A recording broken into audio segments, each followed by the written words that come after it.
Welcome to Voices of the Community, which explores critical issues facing Northern California communities. We introduce you to the voices of community thought leaders and change makers who are working on solutions that face our fellow individual community members, neighborhoods, cities, and our region. This is George Koster, your host. This episode is part of our series exploring COVID-19's impact on nonprofits and small businesses in San Francisco.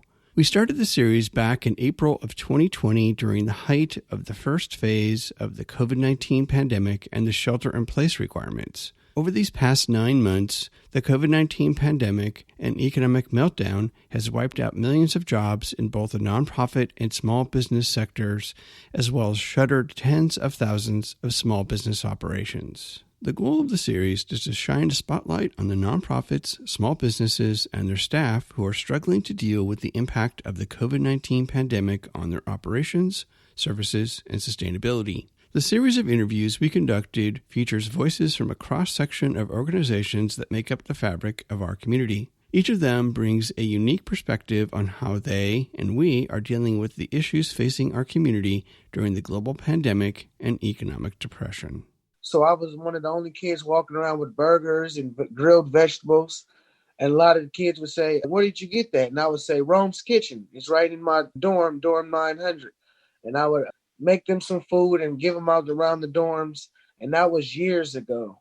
And now Rome's Kitchen is actually the incubator for my family to help us get to the next level. In this episode, our featured voice is Rome Rogers, the founder of Rome's Kitchen in the Bayview Hunters Point neighborhood of San Francisco.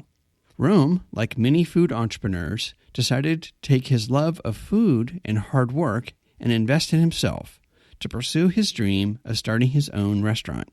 Rome's Kitchen is a unique Bayview mashup of Italian and soul food. I'll let Rome tell you more about how he came up with this unique blend of food and culture. So Rome, why did you create your small business? Why Rome's Kitchen? Was it something that was born out of your kitchen in your house and then incubated out onto, a restaurant format? Yeah, I would like to start off by saying that I'm truly grateful for this opportunity and the Bayview Bistro as well. But to answer your question, the reason why I started Rome's Kitchen was because I was going through a lot of different job endeavors, and I would put in tons of hard work into these different places, talking maybe 16-hour shifts, tons and tons of overtime. And I felt as if I didn't see an end to that as far as me progressing anytime sooner. And I realized that there's just a missing gap in my family as far as opportunity and people starting careers for themselves and having something to pass down. When I seen an opportunity there was some local food events they were doing in Oakland. They had music and gallery events. And I had a nephew of mine that would take me down there, and they had food vendors there. And the food vendor lines would be so long. And I had tried the food, and to be quite frank, it wasn't too good. So I seen an opportunity, and I started bringing my food down there. And the reactions that I started getting were just off the charts. And the demand started coming. People just started asking me left and right, "Hey, can you do a pan of this? Can you do a pan of that?" So I just dropped everything and decided to put them all into Rome's Kitchen. And Rome, what is Rome's Kitchen cuisine? Can you describe some of your favorite items, maybe history behind some of the recipes? Yeah, we like to call ourselves an Italian soul food catering company. I came up with that concept because a lot of the dishes that I cook, or a lot of even the creations that I come up with, they're just things that I just tweaked around in the house, I experimented with. And I love Italian food and I love soul food. And when I was thinking about the concept, I said, why not bring the best of both worlds together? And a lot of the dishes and the ideas, they kind of just come from me putting soul food items together, Italian seasonings together, and mixing them together and coming out with different dishes. And Rome, how has COVID-19 impacted your operation? COVID-19 has taken a dramatic effect on our operation. As Andrea stated earlier, with the Bayview Bistro, as far as the system that we had down at the corridor at 4101 3rd Street, that was a great opportunity for me. We were thriving. We were growing at a faster rate. We were growing a big crowd of people that were coming down there. We were able to reach different crowds. When I say different crowds, I'm saying like construction workers, community workers, people of the city, because it was the perfect peak time from 11 to 3 p.m. So with that being shut down and we can't do the pop-ups, it's affected us in a dramatic way. And Rome, how have you dealt with it? I mean, Pooja had mentioned the idea of putting together containers.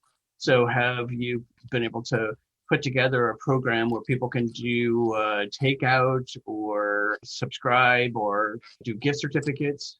Yes. We've been working with the bistro, and we have like Andrea said, we have the different date boxes we've been doing. We've just did a photo shoot for our Thanksgiving packages we're doing as well.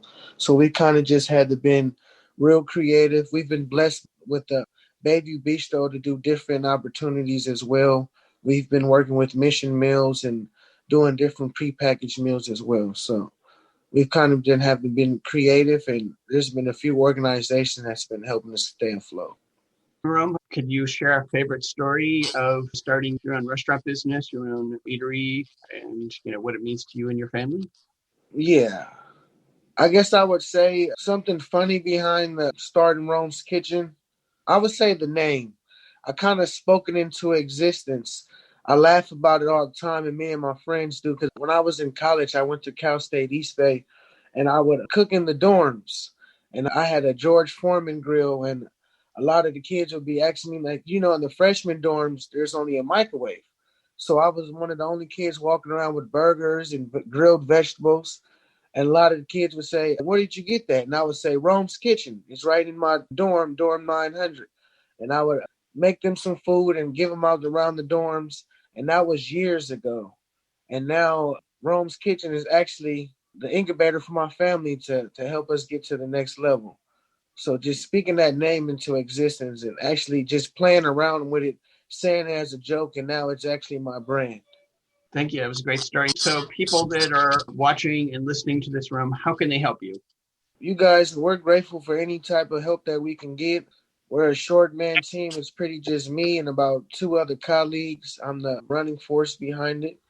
And if you guys want to help, you guys can like, comment, subscribe to all of our different media outlets that we have. We're on YouTube, we're on Facebook, we're on Instagram, we're on Twitter. We're heavier on the Instagram. You can come out and support us. We host a lot of different pop-ups.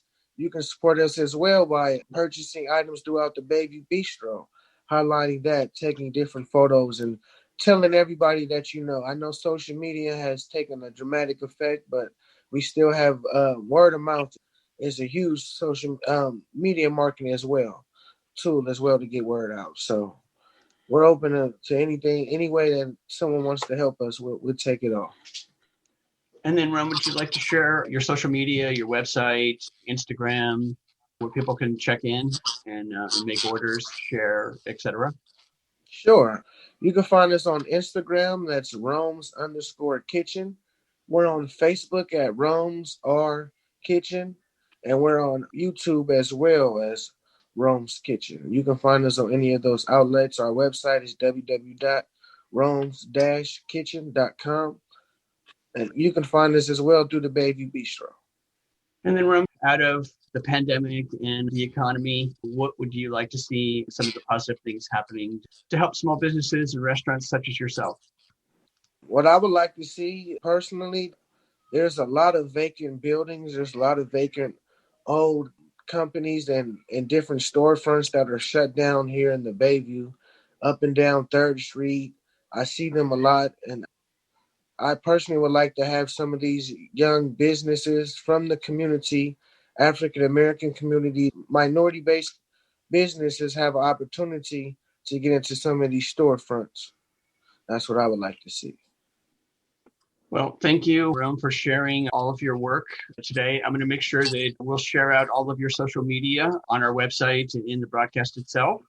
And please stay safe out there as we all deal with what has become this very strange new normal. Appreciate you. That's it for this episode of Voices of the Community.